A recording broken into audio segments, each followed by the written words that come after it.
ایک مرتبہ امام علی علیہ السلام سے سوال کیا گیا، یا علی، قیامت والے دن عورتوں سے کتنے سوال ہوں گے؟ امام علی علیہ السلام نے فرمایا، بندہ خدا، قیامت والے دن عورتوں سے 3 سوال ہوں گے۔ اس شخص نے کہا، یا علی، عورتوں سے کون سے 3 سوال ہوں گے؟ امام علی علیہ السلام نے فرمایا، بندہ خدا، قیامت والے دن عورت سے پہلا سوال نماز کے بارے میں ہوگا، کیا اس نے نماز قائم کر کے اپنے رب کو خوش کیا یا نہیں؟ اس شخص نے کہا، یا علی، عورت سے دوسرا سوال کس بارے میں ہوگا؟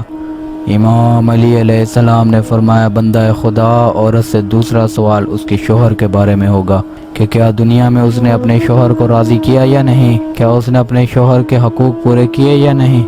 اس شخص نے کہا، یا علی، عورت سے تیسرا سوال کس بارے میں ہوگا؟ امام علی علیہ السلام نے فرمایا، بندہ خدا، قیامت والے دن عورت سے تیسرا سوال اس کی اولاد کے بارے میں ہوگا۔ اس شخص نے کہا، یا علی، اگر کوئی عورت ان تینوں سوالوں کا جواب دینے میں کامیاب ہو جائے؟ امام علی علیہ السلام نے فرمایا، ممکن ہے، اللہ اس کی بخشش کر دے۔